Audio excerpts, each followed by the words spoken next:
Fala, gente, desembarcamos em São José do Belmonte. São José do Belmonte tem suas origens no século passado. Tem sua origem a partir de uma capela em homenagem a São José, para que se evitasse que a pandemia de cólera chegasse até esse local. Com a graça alcançada, juntou-se no entorno da pequena capela em homenagem a São José, um vilarejo chamado Belmonte. Belmonte em homenagem a Pedro Álvares Cabral, lugar onde ele nasceu, lá em Portugal. E a partir daí, surgiu-se aqui a cidade de São José do Belmonte. Com ela veio uma incrível festa, uma incrível história, chamada a Pedra do Reino. Tu quer saber de toda essa história? Me acompanha que hoje quem é daqui vai nos contar. Sou nascido no sertão, na terra da cavalgada e de uma pedra encantada que é seu lindo cartão, onde Dom Sebastião ergueria um reino seu, mas isso não ocorreu, só a história ficou.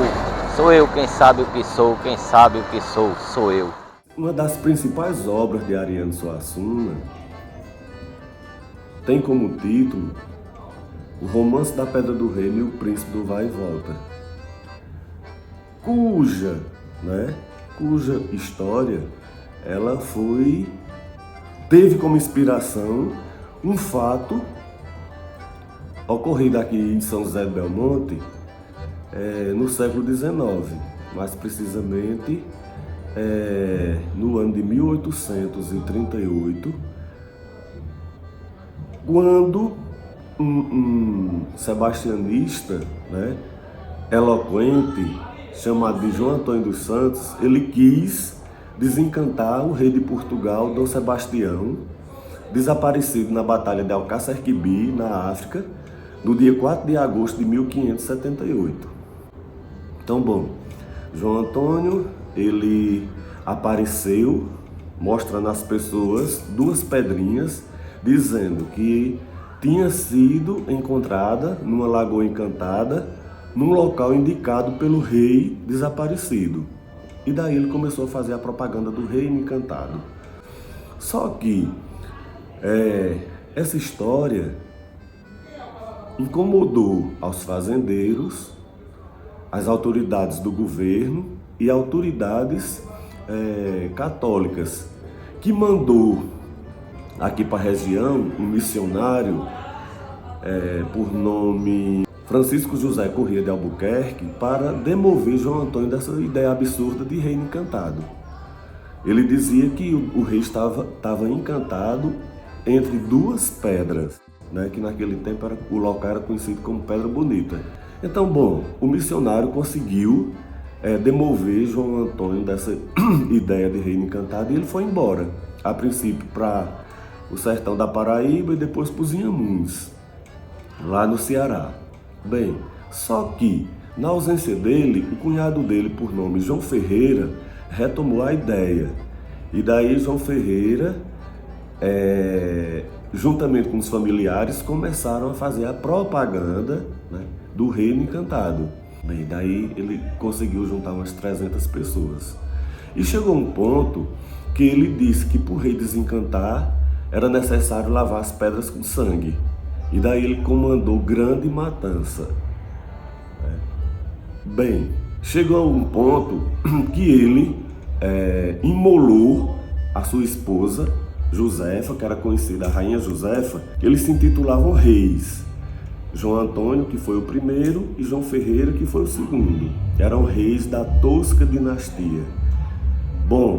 Então quando ele imolou a esposa dele, por nome Josefa, e a cunhada, a irmã de Josefa, por nome Isabel, o irmão dessas duas mulheres, ele não admitiu, ele não concordou que elas tivessem sido imoladas, sacrificadas.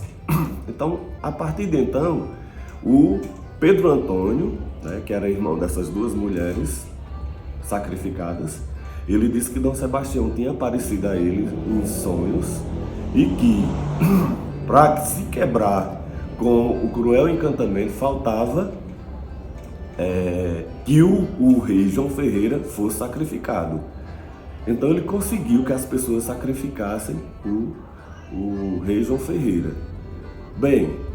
Nessa Quando tudo isso estava acontecendo, essas imolações e sacrifício, um vaqueiro, ele fugiu,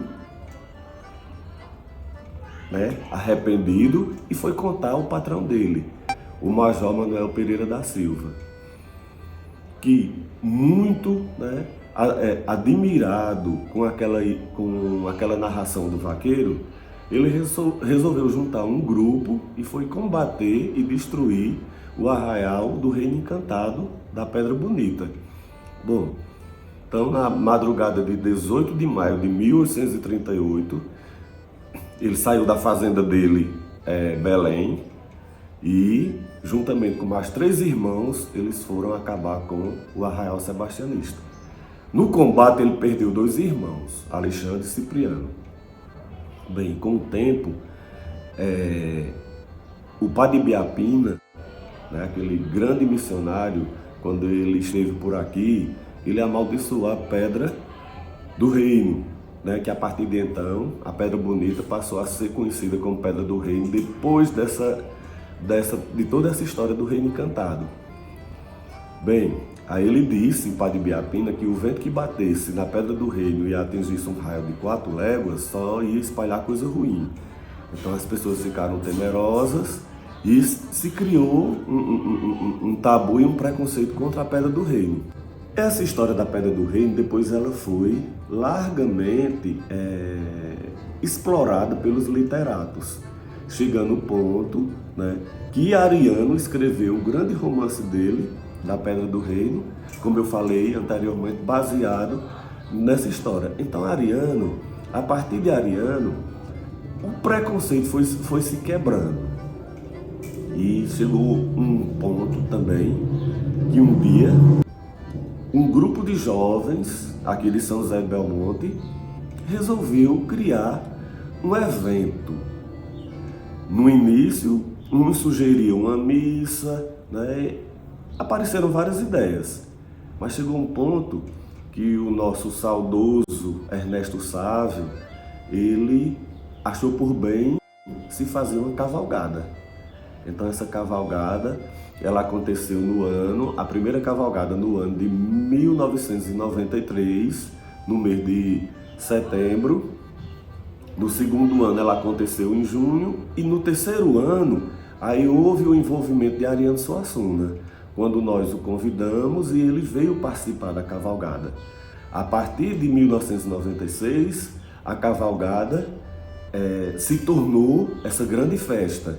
Foi quando nós, baseado no romance de Ariano, fizemos, né, formatamos esse grande evento como ele é hoje, né, com os personagens, com todas as lendas que foram também contadas no romance da Pedra do Reino, principalmente dos cordéis. São esse séquito real que ele ilustra a cavalgada, né? com o rei, com a rainha. Então, a partir dos anos, o evento foi crescendo. E hoje, assim, é a força de Belmonte, né? É a Pedra do Reino, Belmonte respira a Pedra do Reino. Nós temos o Castelo Armorial, tudo voltado, né, a partir dessa poderosa história. Estou aqui em Belmonte, dessa vez com o nosso gestor, um prefeito jovem, mas que consegue, em meio a tantas mudanças que existem no nosso meio da cultura, manter a tradição viva da Pedra do Reino. Prefeito, parabéns por a iniciativa de manter viva, acesa, mais do que nunca, essa cultura da Pedra do Reino.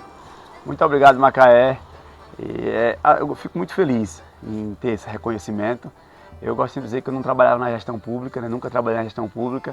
Para mim foi um desafio, né? Desde o começo do ano que a gente está aqui à frente da gestão do município de São José do Belmonte. E eu cresci dentro de Belmonte. Eu gosto de dizer, inclusive eu estava hoje na entrevista, você já se apaixonou por política? Eu disse, não, eu continuo apaixonado por Belmonte. Belmonte pelo povo belmontense, e o povo de Belmonte respira cultura. O povo de Belmonte respira a Pedra do Reino. Então acho que assim, a minha obrigação, mais do que a obrigação, entregar ao povo de Belmonte o que ele quer, né? E quando se fala em cultura, se fala em música bonita, se fala em música para dançar um forró pegado, quando se fala em poesia, em verso, né? Eu acho que Belmonte talvez não tenha uma cidade que combine mais do que Belmonte, não. Então a gente só está valorizando o que o belmontense quer. A Pedra do Rei não abrange só regionalmente, mas de uma questão nacional. Você vê, quando eu cheguei aqui em Belmonte, eu senti a diferença na energia. Que aqui a gente misturou, digo a gente porque eu estou aqui perto do senhor, mas o prefeito misturou o forró, a poesia, a tradição da cavalhada, enfim, ele não esqueceu de nada. Se esqueceu, foi muito pouco, não deu nem para perceber, prefeito. Eu estava até algumas pessoas brincando, Vinícius, isso é um caminho sem volta, diga eu sempre soube. E para mim acho que isso é importante, até porque quando eu não sou o prefeito, eu estou o prefeito, então acredito que na minha caminhada a gente tem mais 4 anos aí pela frente, mais 3 eventos assim como esse, mas eu quero deixar o legado para o futuro, né? Para ficar aquela responsabilidade do próximo gestor que não pode retroagir, né? Ele tem que entregar ainda mais cultura, mais coisa bonita, né? A gente já está trabalhando com um diferencial que são com multipolo, onde a gente tem a multicultura, podemos dizer assim, né? Onde a gente trata um pouco sobre o forró, como você bem disse, trata um pouco sobre o chachado, sobre o reizado, sobre a própria arte, a confecção feita aqui em Belmonte. Isso tem que deixar, isso tem que continuar, né? Então eu acredito que o meu maior legado em relação à cavalgada é esse, é fazer com que a gente nunca retroaja, a gente nunca volte, né? A gente só consiga, a partir de hoje, entregar mais e mais à população. Que sirva de exemplo para os demais gestores da região e de todo o estado de Pernambuco, essa efervescência de cultura. A gente sente quando alguém está fazendo cultura por vontade própria e não por ser induzido por algo. Parabéns, prefeito, que Belmonte seja abençoado com bem muito tempo, não só mais esses 3 anos, mas muito mais. E eu vou logo adiantando que eu digo a todo mundo, pessoa que vem conhecer a Pedra do Rei, que vem conhecer a cavalgada, não deixa de voltar não. Seja bem-vindo e que nos próximos anos eu estou certeza que você vai estar aqui com a gente, compartilhando e ajudando ainda mais no nosso desenvolvimento da cultura de São José do Belmonte. A cultura precisa de nós, prefeito. Sem dúvida, um prazer, de verdade. Tamo junto, meu amigo. Minha gente, um prazer aí. Isso aqui é um negócio diferenciado, viu? Isso é um roteiro literário. A gente mistura, inclusive, né, a literatura de Ariano Suassuna com a festa, né, da Cavalgada da Pedra do Rei. Esse é o 2º ano que a Oxe está aqui e nós estamos trazendo turistas aí de diversas partes do país, né? Do Rio Grande do Sul, do Espírito Santo, de Natal, de Recife, de Caruaru, de Surubim. E estamos aqui para curtir a festa, mas também para conhecer um pouco da literatura armorial, do movimento armorial e da literatura de Ariano Suassuna. É uma festa importante para todos nós belmontenses, principalmente para o povo do sertão pernambucano, né? Onde mostramos a cultura, o movimento armorial, Ariano Suassuna. Então isso tudo está vivo nesse município. Então é um resgate da cultura. Durante maio acontecem essas festividades e podemos contemplar a beleza, né, desse movimento.